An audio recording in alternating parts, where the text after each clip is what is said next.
Okay, good evening, everyone. Welcome back, some of you, and welcome to those who it's your first time. We're so happy that you are here.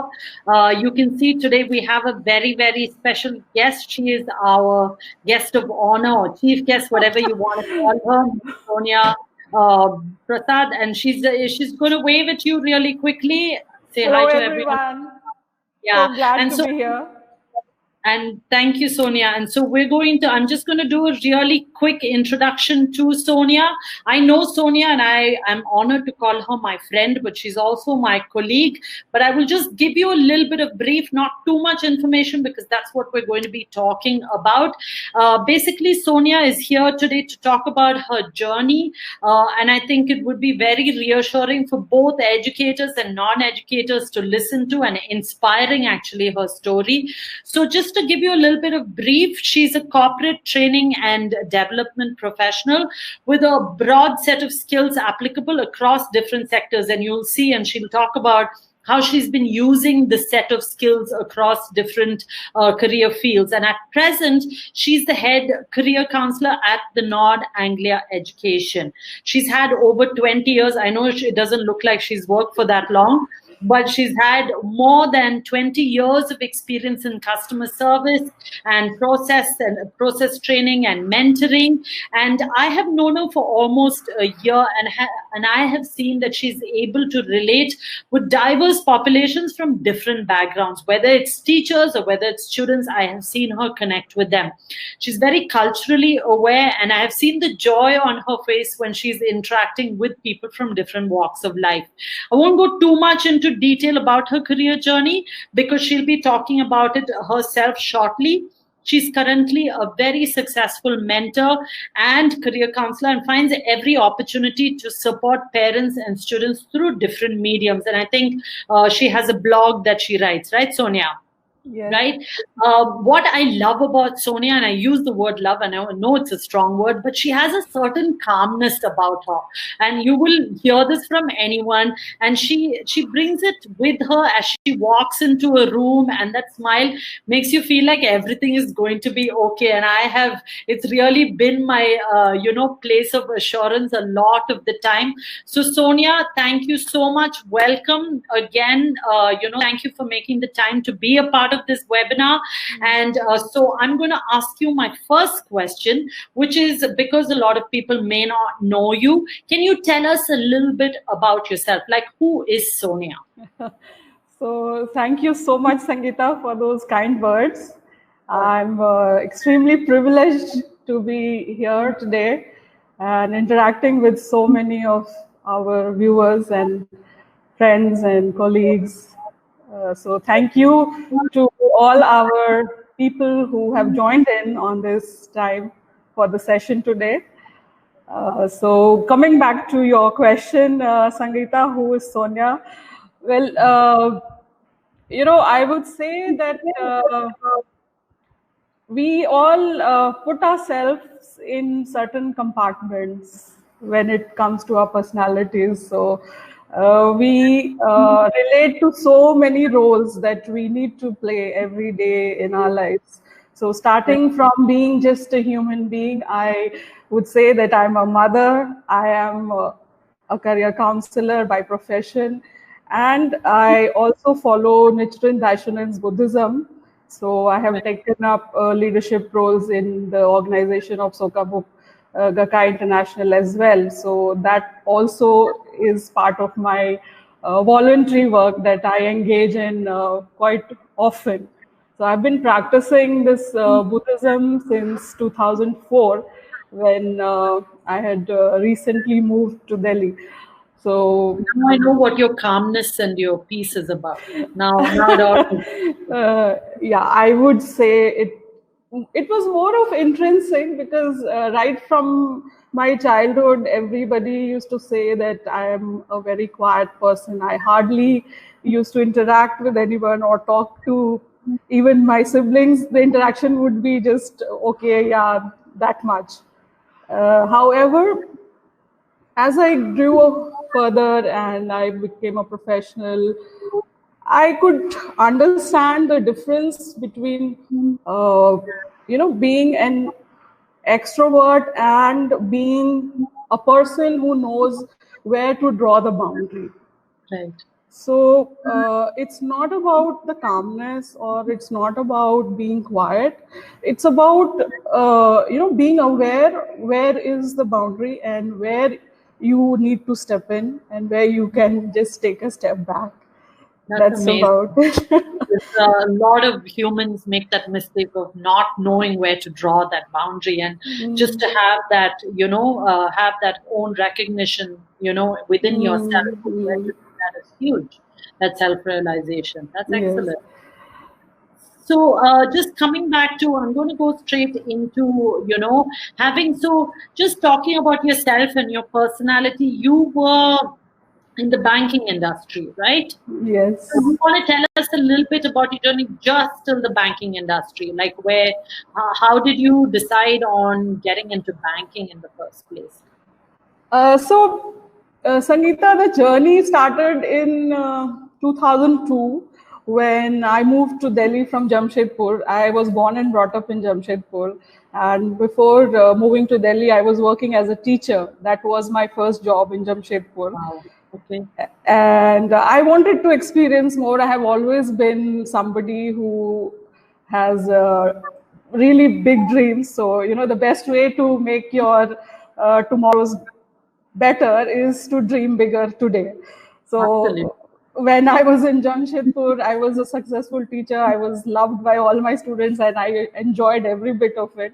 But then again, I wanted to experience other aspects as well. And so thereon, my journey started in Delhi, wherein I started at a very grassroots level. It was not a very high-paying job, nor was it a very good profile. I was handling the customer service calls of America Online, which happened to be the largest internet service provider in USA at that point in time.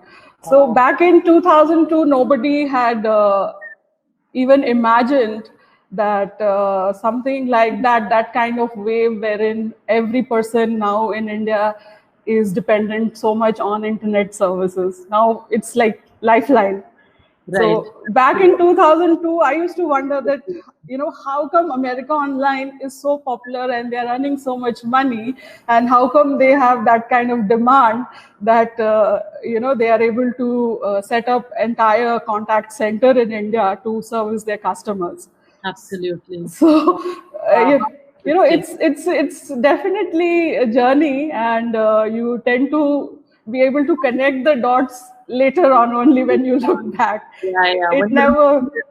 You'll never see it. You'll never see it. Yeah. Absolutely. So that's how it started with my work in contact center in Wipro Spectrumline.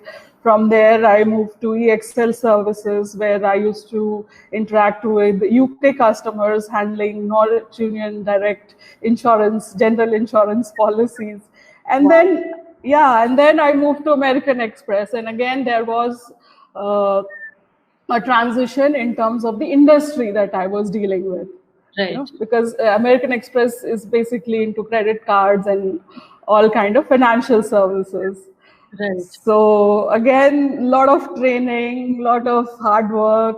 So every company that I worked with, there used to be that mandatory training of 3 to 4 months. And so I learned a lot.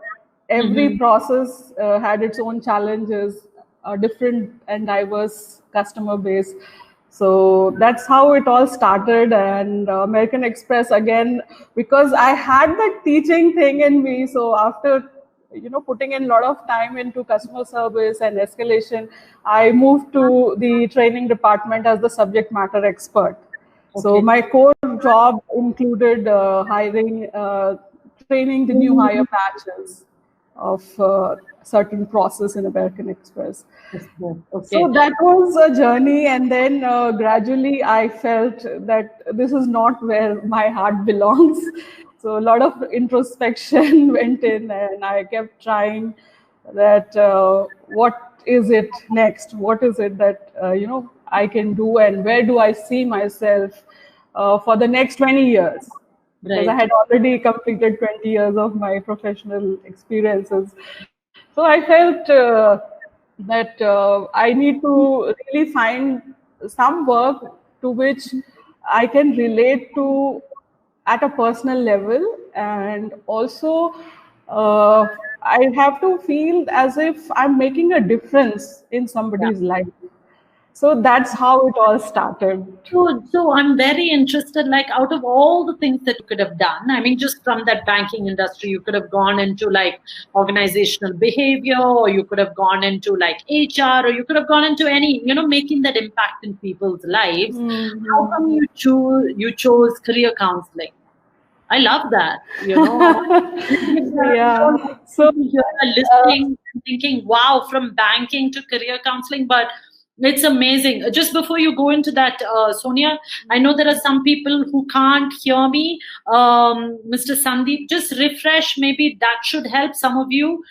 Just maybe refresh your buttons, because I can hear Sonia clearly. Sonia, you can hear me clearly, right? Absolutely, We're not absolutely. in the same room, so then, we can hear each other. So yes, Ms. Madhavi, I'm asking the same question.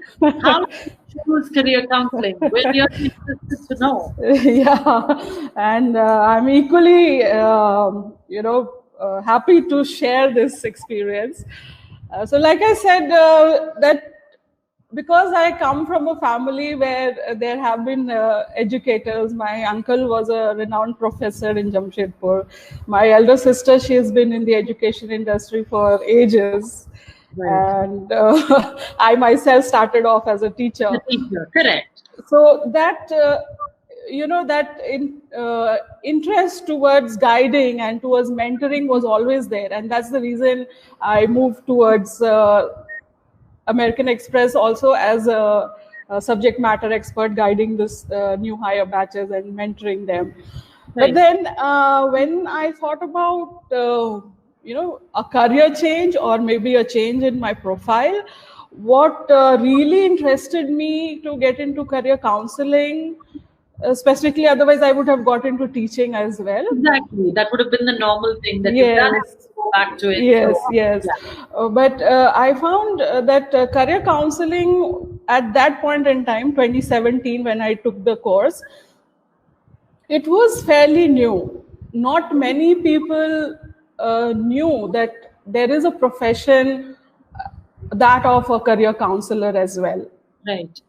We know counselors, behavioral counselors have been there for long. Yeah. But when it comes to career guidance, very few schools give that importance and understand the need for such kind of guidance. And even for normal people, common people and students, I feel that career counseling was something new. And I did not leave my job or start my own work with the thought that I'll get into career counseling. I had this students are more inclined towards academics, and most of the schools also cater to that.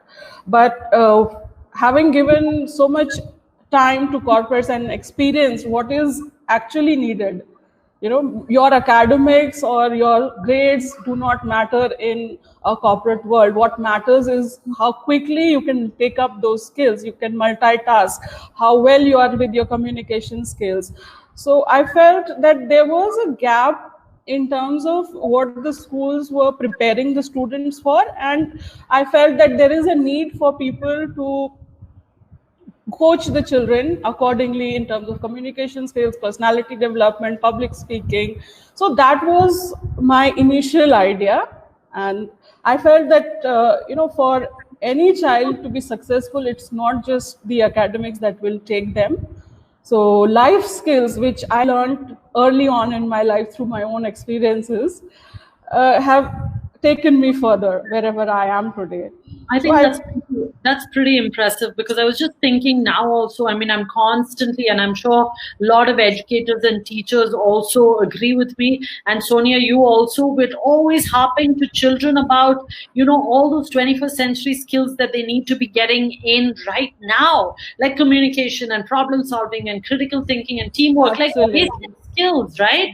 And for you to see that or recognize, and what I love about, your journey is that you took some of those skills that were your strong points from the banking sector industry, and you've transferred it into having it as knowledge that you have, career counselor, and sharing it. You're not keeping it with yourself, which I love. You saw these as your skills, and you're like, there's a need for children to understand this, and you have gone ahead and shared, and I think that's extremely commendable in order for you to do that, right? So there's a general misperception or misconception that in order to be a career counselor, especially for those who are listening right now, they should have a psychology background. Right? That's the normal, general norm. Okay, if you are a career counselor, you need to, of course, there is benefits of it.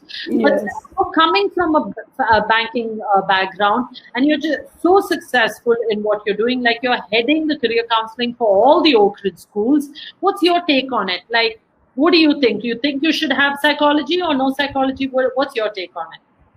See, ultimately, I would say that what will take you forward is your interest. If you're interested, you will pick up the psychological aspect as well, which is involved when you're counseling. For example, there are certain psychometric tests which we ask the students to take. But then you should be able to understand the results and then guide the student the right way using those psychometric assessments, the results that they get. So I think that's something that can be learned. That's a very small part of career counseling. Major part is understanding the child, making them understand themselves, the awareness about their own selves. And apart from that, we also encourage students to build their profile. So that's again a different aspect of career counseling as well. Encouraging them to participate in extracurricular activities, summer programs, internships, which most of the students and parents tend to overlook. They feel that, okay, I'll do it as and when I get an opportunity. They don't take it up as something as part of the requirements for a successful application in any of the institutes, not just the Ivy Leagues, but even in India. They realize it too late. Yes. Yeah. So that's about it. Like, it's not about just psychology as such. It's a whole lot of things when you get into this field, which you start understanding once you start interacting and you see batches after batches of successful placements. And also the basis that you have is the foundation that you start with grade 9 students, and then you gradually nudge them to start thinking about different career, exploring.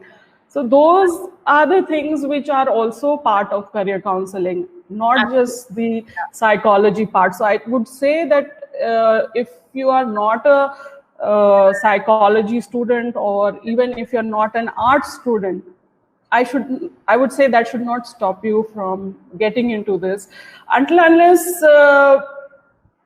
it's something that you feel that you just not able to take up because you cannot interact or cannot comprehend certain things. Otherwise, that's just a little part of the entire role as a career counselor. I'm glad you said that, because, I know there are a lot of teachers and educators who are listening, and, especially for you, audience who are listening, if you're thinking, I've been teaching for like 10, 15 years. I love working with high schoolers, but I'm not sure what else I can do to make a difference. So just like how Sonia said, if you feel like that's something that is of interest to you, of course, there are different aspects to it. First of all, you need to like working with 8 to 12. The personal connect has to be there. If that's not there, if you're not interesting enough for them to connect with you, then there's really no opportunity. But if you're already an educator and you're already making a difference in your classroom, but you're thinking, what more can I do? How else can I help these children? And I also think, and I've talked about this before, for example, Sonia, even if it's like a biology teacher or a math teacher, right? for them to kind of have a little bit of background in career counseling, or kind of do a course, so that they're aware of the kind of new colleges that have come up, the kind of combinations that students can put along with biology or whatever it is, the kind of careers that are coming up. A lot of the time we get stuck in the knowledge we had like 20 years ago, and then we haven't moved. But Yes. here's a chance in order for you to really upgrade yourself in terms of information as well as skills, as long as you have the interest. So initially, when you started off, Sonia, what were some of the challenges that you faced in the counseling space, and how did you overcome these challenges? Okay. I believe that success had certain stages. So the 4 major stages that we usually come across, and I tell this to my students also when I'm counseling, that the stages that you will face when you are working towards success, first of them is awareness.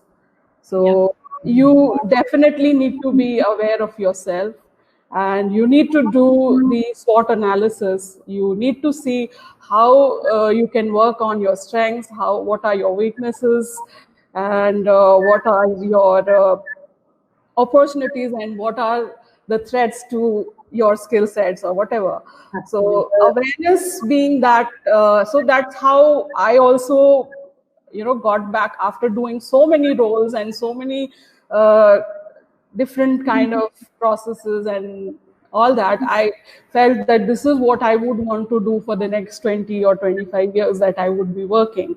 Yeah. So that awareness takes a lot of introspection. You need to know yourself, and that's something that happens only when you spend some time with yourself. Most of the students or even professionals, they are so caught up with the rat race or the burden of meeting deadlines, timelines, responsibilities, so many things, that they tend to forget what they are actually and why are they working. So for me, when it comes to profession or working, it's not just for the sake of money. I feel there's a bigger picture, and there's a bigger thing, that is abundance.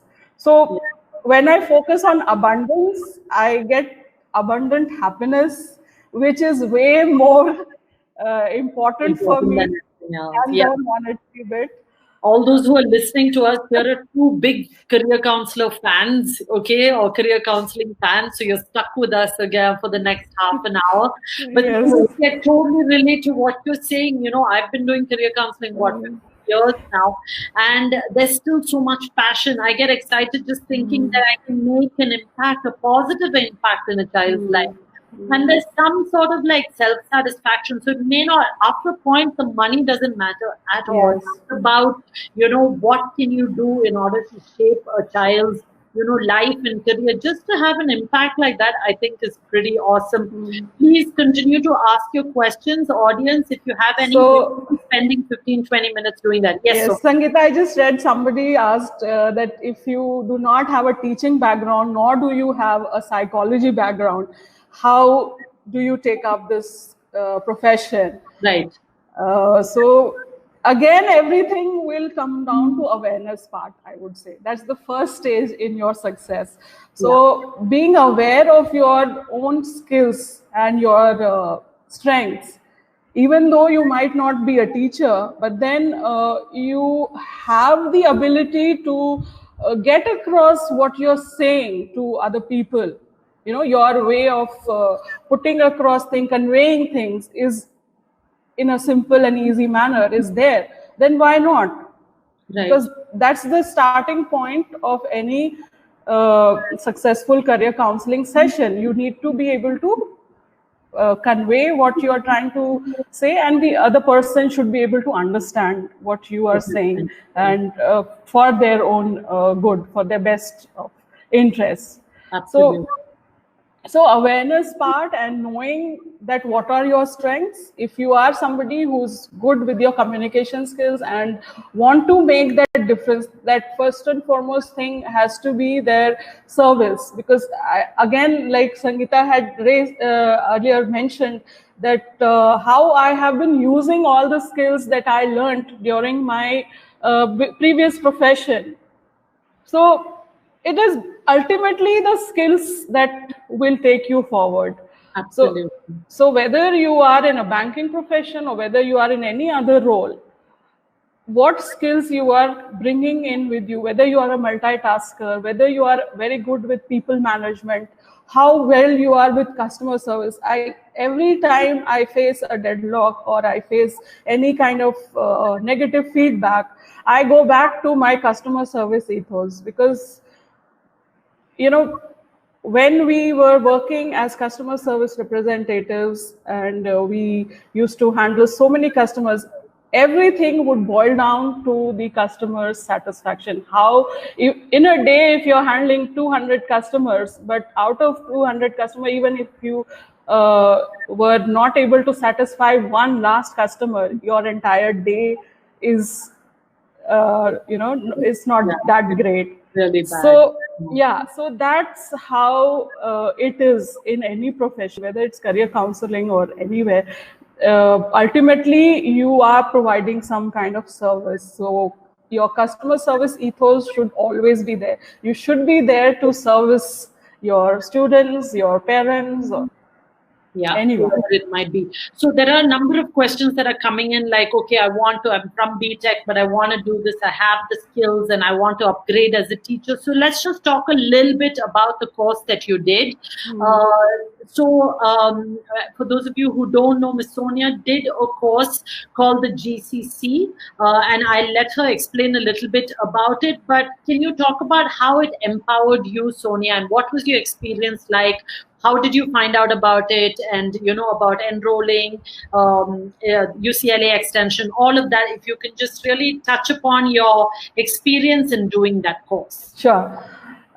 So after I moved out of my corporate job and I was doing my own freelance work, I faced certain challenges in terms of being able to connect to people and actually tell them that, yes, I do have the credibility and I do have the skill sets to guide students and to be able to do the work that I was wanting to get into. But then when you have been in a different profession all the while and you tell them that I was in American Express, so then the apprehensions do crop in. So then I came across this Global Career Counselor course, and that's something I had always wanted to be.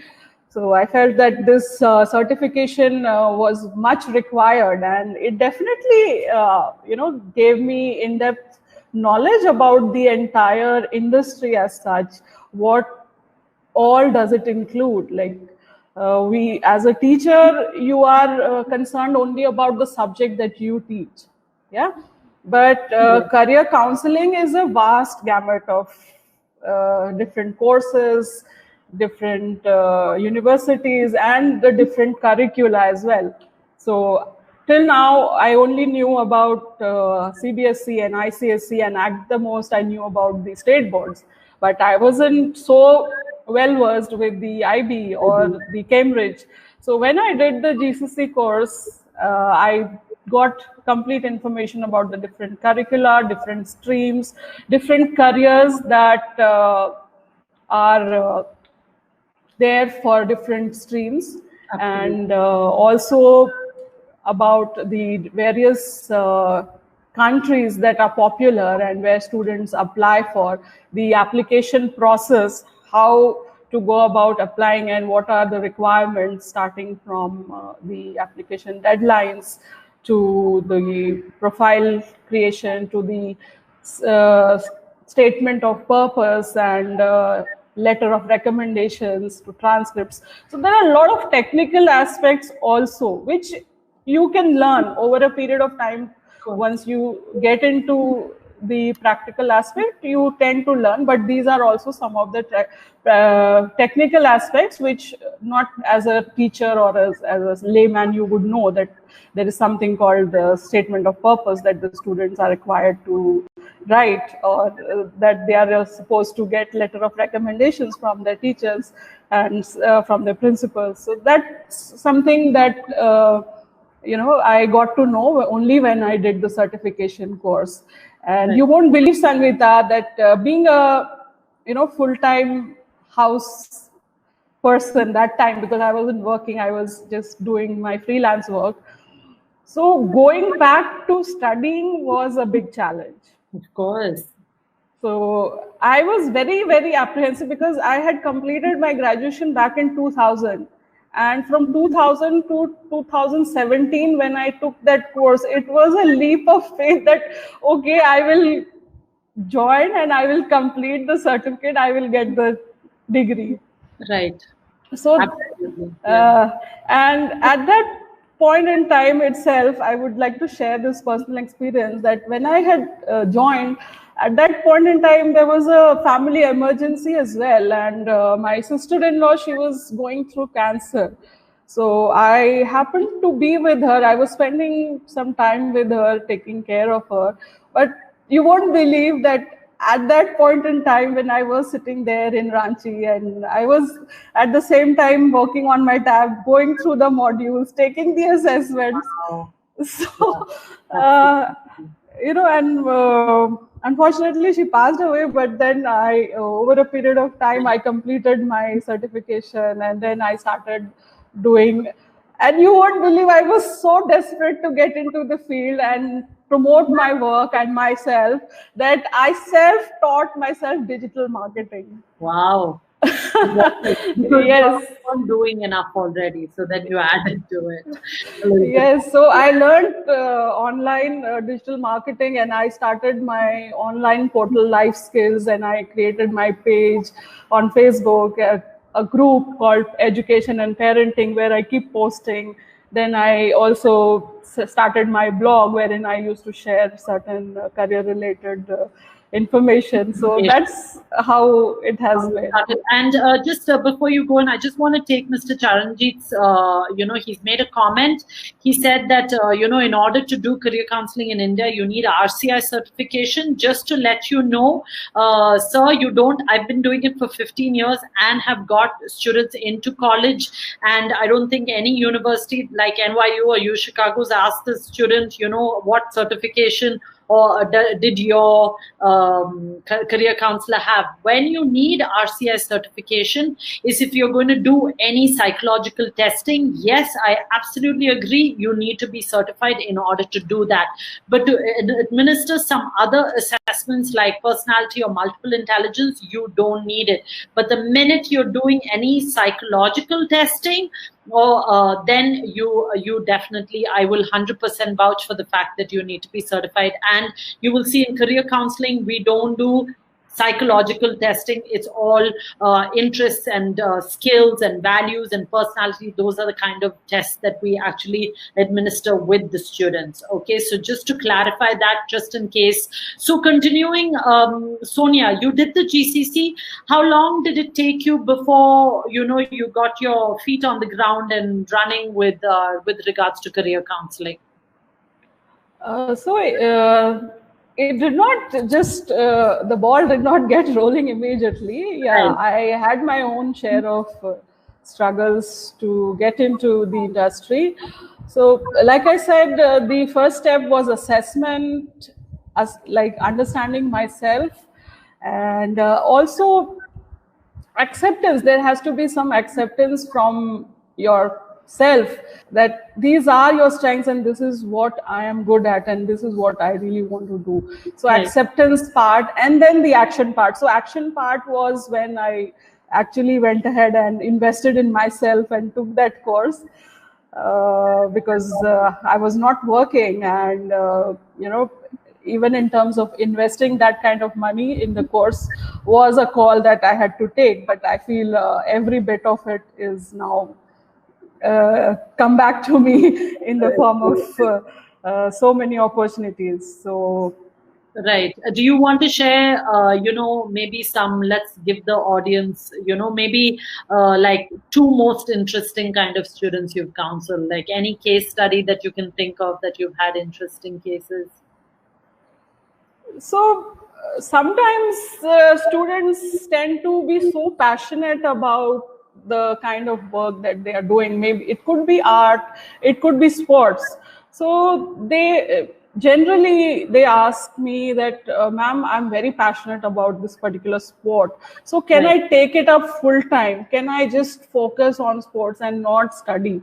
So of course, my obvious answer is that no. Even as a sportsman, your career is very short-lived. Yeah, it could be maximum 10 years, 15 years. Right. Beyond that, you need to have a certain basic professional degree to fall back on once your sports career is over also, or even just to have a basic understanding. I'm not saying that you go in for a very difficult course, yeah, but when it comes to sports, you invest that kind of time and you have passion for that, you do it. But at the same time, you cannot completely disregard your academics. Right. That's what I have to say. What do you think, Yeah, absolutely. Sangeeta? Some of you are saying, if I do the GCC, can I go into a real-time job, or can I start independently? We have answers to all of those. Don't worry about us. Don't worry about how we can help you. Yes, there is something called Super Counselor. If you want to start, I don't want to take Sonia's time away and go into details of it, but if you are interested, after you finish the GCSE course, if you want to start independently your own counseling, then we're happy to help you set up. And that's what a super counselor is. All right. There's an email address in the sticky note, which is greatguide@univariety.com. If you want to write into us with some of your queries, we're more than happy to take it. Okay. Sonia, where were we? Because I started to take your yeah. No, to add into what you were saying, Sangeeta, that the super counselor course, I think that's a great opportunity for anybody who is looking at becoming an entrepreneur, who is Yes. wanting to start their own venture, because there's nothing like having your own way of working and having your own customer database. Of course, with any kind of startup or any industry, the hard work is always required. But super counselor comes as a very good foundation for any person who is looking to, even if you have a management degree or whether you have any other professional degree, but if you are somebody who wants to have their own work, own kind of independent work, I think this is one industry and one field that will take you a long way. Absolutely. And I think it's an extension. You can look at it as an extension of the GCC. So what it does is we provide you with the tools. A lot of the time, yes, a lot of us do these courses, but how do you put it into practice? A lot of people get stuck in that process. So what we're telling you is we'll give you the tools and the technology in order to get both your feet on the ground so you can start your own setup. And basically that's what Super Counselor is. All right. Sonia, I'm asking you, what do you think the mindset of, do you think the mindset of parents have changed? Are you there? Okay, are you there? Okay, she's left. She'll be back. Okay. So Swapna, you can just write into us at greatguide@univariety.com and we're happy to help you with that. Can I directly get into it after my IB diploma? Aman Kumar, are you a student? That's pretty cool. You can, but it's only a certification course. What I do recommend, Aman Kumar, is that you do an undergraduation degree. And alongside that, you can probably do, if you just want to see if career counseling is for you, then you can do it. Because a lot of times what happens is people do a bachelor in psychology and then a master's in counseling and then go into career counseling. That's the traditional way. But as you clearly heard from Sonia, you don't need to do it that way. You can come from any industry as long as you have the skills, the basic skills, as long as you have the interest, that you have an interest to work with high schoolers, you should be fine. Okay. So, Miss Meena, you're an educator. You teach 4th to 12th mathematics. Which type law course I should do to handle them present generation? So, I think if you are looking with regards to knowledge, Miss Meena, of how you can recommend, especially to your grade 12 students, grade 8, 9, 10, 11, 12 students, then this would be, GCC would be a great course in order for you to do, because it gives you the knowledge, it gives you the awareness of what is out there, and you will be able to impact students right from a very, very earlier on. Okay. Sonia, you want to talk about how the mindset of parents have changed, or what are they like? What is the general feedback of parents, or what's their outlook on career counseling? So, Sangeeta, that's a great question, and I think most of the parents who are online, they would also agree to it, that now parents are becoming much more understanding, and they definitely want what's best for their child. They are not the sort who will be forcing the child to get into a particular career like it was in our days. Like, I'll share from my own personal experience. In my growing up years, the only 2 careers that parents knew about was either engineering or medical. So in my family also, it was like that okay, she'll grow up and she'll become a doctor. Right. And when it came to stream selection, but obviously you have to take science, whether you have an aptitude for it or not, whether you have career aspirations or not, you have to take that. And going back to my own days, when in grade 11 itself, just after 2 or 3 months of grade 11, I took science, but I moved to arts stream, and that was my first independent decision that I took without even discussing with anyone. So I think, yeah, that's how I have been, pretty much on my own when it came to taking decisions about my subjects and studies and even my profession. Right. So I think nowadays that perception of engineering or medical or law or competitive services, these are taking a backseat a little bit, and parents are open to try other career options, the emerging careers.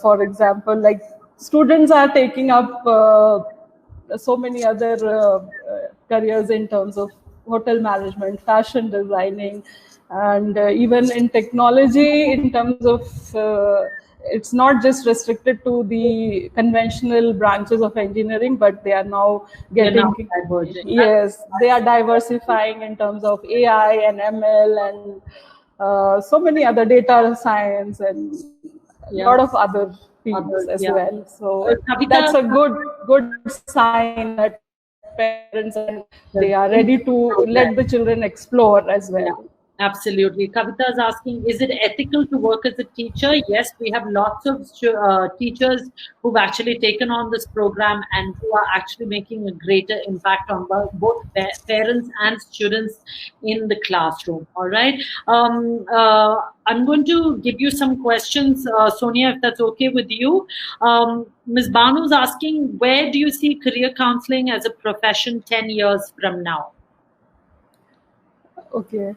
So, see, when we talk about any career or any industry, just let's talk about the internet or the mobile phone industry. We did not even know about it in the 90s. Only in the beginning of 2000, I think the telecom industry started and mobile phones came. And then now today, look at it, how it has grown. So the dynamics keep changing. So when we talk about career counseling, it will always be there. As long as there is a need for Yeah, academics, as long as students want to move out of school and get into universities, there is a requirement for career counselors. absolutely. I completely agree with that. Surbi wants to know, as per you, what are the skill sets a good career counselor should have? So in fact, going back to the previous question also, Sangeeta, I would like to add in that not just school career counselors are required. There is a much bigger need for professionals who can guide people who are looking for a mid-career change. Yes. So many, like I myself, if I was fortunate enough that I could introspect and I had the skill set, I could understand, and then I felt that yes, this is what I want to do, and I could make a different career choice. But there are so many people who are stuck at a mid-career level and who want to move out of that profession or maybe take up something different, but they don't get the correct guidance. They don't get the right people who can guide them. So there is even much more need for such kind of professionals as well in the industry. So, Sangeeta, you were asking about one more question. Yeah. What kind of skill sets a good career counselor should have? I think you are much more experienced as a career counselor, so I think I you. think I'll start with patience. Let's start with patience. I think I've learned a lot of about patience with regards to doing career counseling. I also think it's very important to upskill yourself. Always Yes, be updated with knowledge and information of what is happening, what is out there. And I think we are all lifelong learners, right? And that yes. to continue to learn and continue to update, because these students will challenge you. They'll ask you, but that's not what I read, this is what I read. And so you have to be ready with that. I also think you need to be organized, you need to be determined, because how I do it, and I think different people have different ways in which they career counsel, but for me, every child is important, every application I'm helping them with is important. So I'm very determined and take it serious that, this is their life we're talking about. It's a huge responsibility that's been given to you.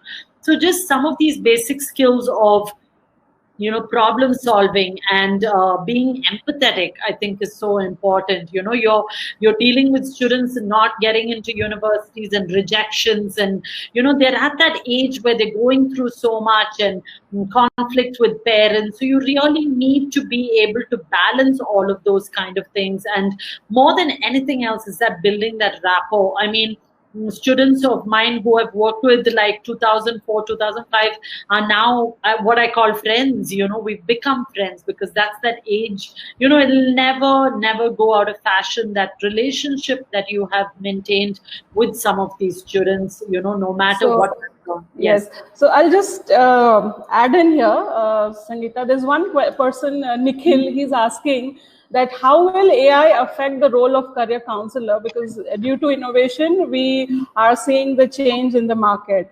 So Nikhil, to answer that, no matter how much technology comes in and we have AI to guide the student in every aspect. However, end of the day, the human touch and that personal connect will always be required, will always be in demand.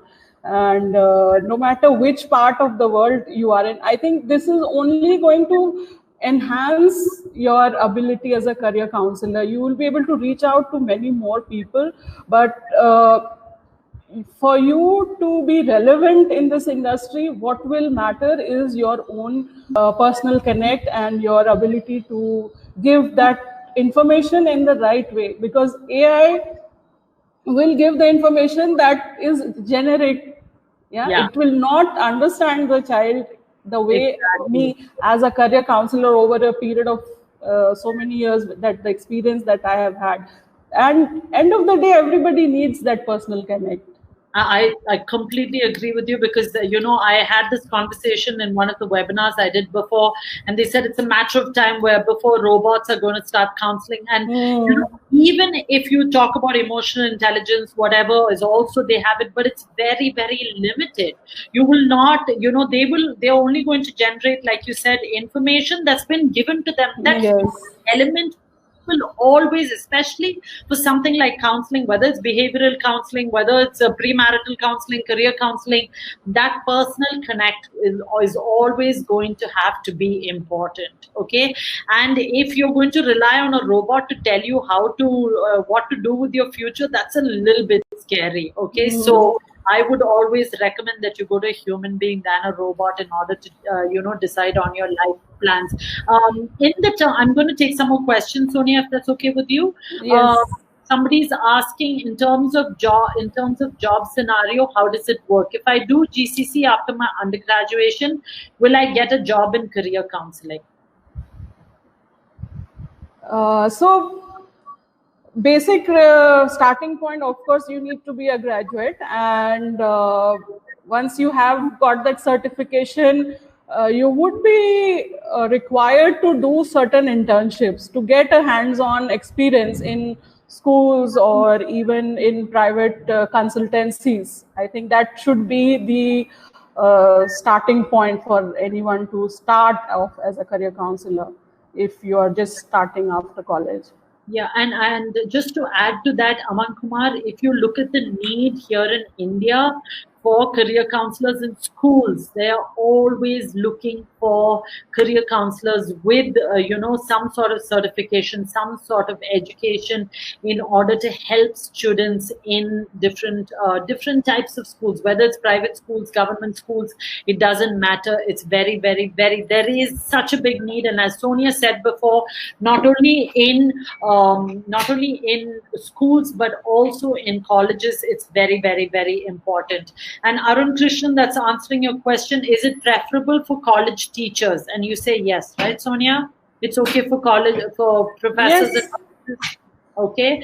What about, okay, I have, so Kavita's asking, I have an MSc in applied psychology and have PGDGC.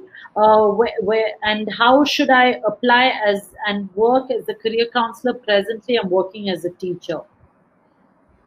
You want to answer or you want me to answer? You can take that up. So, like we told you, Ms. Kavita, these are also recommended for teachers. And I know some of you have asked, as a teacher, how can I make an impact to my students? If you've noticed, teachers, especially grade 8, 11 and 12, when a child is deciding on what to do, and if they have an interest in your particular subject, you are the first person they will come and ask, what should I do? I love to do biology. I want to study biology in my undergraduation. Where do I go? What do I need to do? So you need to have all of this up-to-date information pertaining to your subject or in general, what is out there for students. And that's how you can benefit as a teacher. So you may not do full-time career counseling, you may not help them with their applications, but you're giving them knowledge that they can rely on. Okay, so whether it's they're applying here in India or applying abroad, what you suggest, they are relying on you as a teacher, maybe as a class teacher, for you in order, especially parents too. Don't you think, Sonia? In a school, a lot of the time they go to the class teacher, don't they? Yes, because that's the kind of connect that they have. They see their teachers every day. So they are much more open to have that discussion around careers with them. Absolutely. So if a teacher is certified, then she can definitely guide them at a basic level, at least, to start having that conversation, and then pass on the students' specific questions to the career counselors. Right. Madhvi is asking you a question. Ms. Madhvi is saying, did you take anyone as your role model to cherish in this profession? So, Sangeeta, I've had wonderful teachers. There were no career counselors. Even at the time when I got into the industry, like I said, not many people knew that there is a profession of career counseling as well. So earlier there were no career counselors, but the teachers were great mentors, and they always supported us and encouraged us and showed us what to do. So I've had really wonderful teachers with whom I'm still connected, and I really pay my debt of gratitude to them. Apart from my teachers who were physically present there, but as I moved on in my professional life, I have had a lot of mentors, a lot of authors whom I have been following, and I read, and I, put into action whatever they say. So, for example, Robin Sharma, he's my ideal.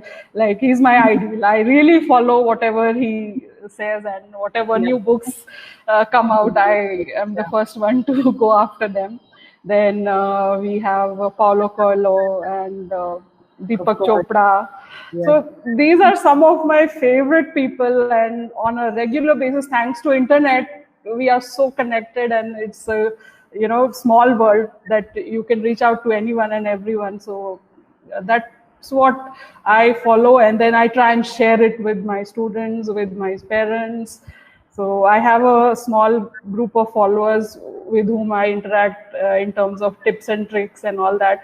So even if I'm not working or in my office, what I normally do is either I'll be reading some blogs related to career counseling or guidance, parenting, or I'm reading some parenting book or something like that. So, that's how you have to continuously upgrade yourself. Yeah, so very important. Mansi's asked this question twice, so I'm just going to take it. And one of the few questions, please bear with me, Sonia. How did you justify your banker or corporate background when you applied for a school counselor? So it was not about the professional background that I was coming from. It was more to do with my skills. So when I had the opportunity to get into this counseling field, because I had already handled a lot of people in terms of mentoring them and guiding them, because even though I was in American Express, I was working as a subject matter expert. So that involved a lot of guidance and training the new people who would join the company into that process. So that kind of helped me to actually get into this field. Yeah, absolutely. Okay, thank you for that. Some of you are asking how much career counselors earn. So you can earn anywhere between 3,000 to about 5,000 per session. There are, I know of career counselors in Bombay, you probably know, they charge 40, 50,000. I mean, they've been doing it for that long, and that's how much they charge. They have people waiting in line in order to meet with them. So imagine you have about 200, 300 students you're counseling. You're charging between 3,000 to 5,000. You can do the math on your own and see how much. Overseas, it's even more that it is, because you look at Middle East and you look even in North America and stuff, they don't have, from friends that are there, maybe high school career counselors, but not this like individual, what we've been doing, what this one-to-one sessions is very, very, very hard to find. Okay, Ms. Vaishnavi, I hope we've answered your questions. And we work with a lot of career counselors around the cities here, tier 2, tier 3. We partner with them, we work with them. So we do have that. We're happy to share information with you if you want to write to greatguide@univariety.com. Our time is running out, but Sonia, any parting words for all of these intelligent educators and teachers who are here today with us? So going back to the previous question itself, Sangeeta, how much you earn, I think once you establish yourself as a private career counselor, then there's no limit to how much you can earn. It's ultimately your own hard work and your own personal branding as well. How much parents and students relate to you, and how well you are able to show them the right career and courses that they can get into. So I think that is what will decide, not any particular. The credibility is so Yes. important. I Yes. think that's what you need to look at, and the impact that you're making on students and parents. I think that's very important. And what is it that you are strong? We're not expecting as career counselors to be strong in everything, but maybe there's something like how Sonia said. She has these skills that she learned through her corporate career, and now she's instilling it in students. Fantastic. That's what we want. We want more people to kind of share the skills that they have. So a lot of you, whether you're a trainer, or whether you're a home keeper, or whether you've been a professional, a professor in a college, whatever it might be, Sonia has just proved to you that it doesn't matter what background you're from. It's the skills, and it's Yes. that is most important, and passion. Passion Right? has to be there for Tired sure. I don't think she would be here on our webinar today. So I think just the I think passion is very important too. That's right? what I tell my students also, that you should feel that you should take up that kind of work wherein you feel that you are in your zone.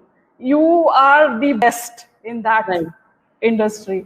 That is what you should be doing. Not everyone is destined to become a Sachin Tendulkar. Not everyone is destined to become a Lata Mangeshkar. Okay. Right. So but at the same time, each one of us have a certain special ability which only we can explore and then take it out and achieve bigger goals. So Yes. that's where I come from. And self-belief, please, that's the starting point for any change in your life.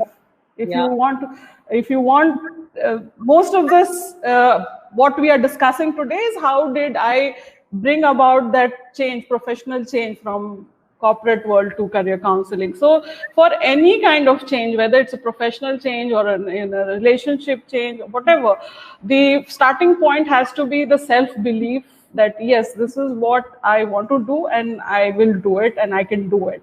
Absolutely. So we're on that note, we're going to leave you. Thank you so much for being a part of our webinar. Sonia, a million thank you to you for sharing Thank you. wisdom, and your own life experience. I know there are some who have done the GCC certification who are on here. Thank you so much for being here and saying such positive things about us. Teachers, educators, engineers, BTech graduates, whoever you might be, if you are thinking of making an impact, you're wanting to work with students, you're wanting to upgrade yourself, here is your chance. Please write into us at greatguide@univariety.com, and we'd be more than happy to assist you through this journey. Thank you once again, Sonia. Have a great evening, and continue to do amazing work like you're doing. All right. Thank you. So, thank you so much, Sangeeta, and thank you to Univariety and to all the participants who took the time out. I know it's the kind of environment that we are in. It's sort of death by webinar every other day. There is some webinar. Exactly.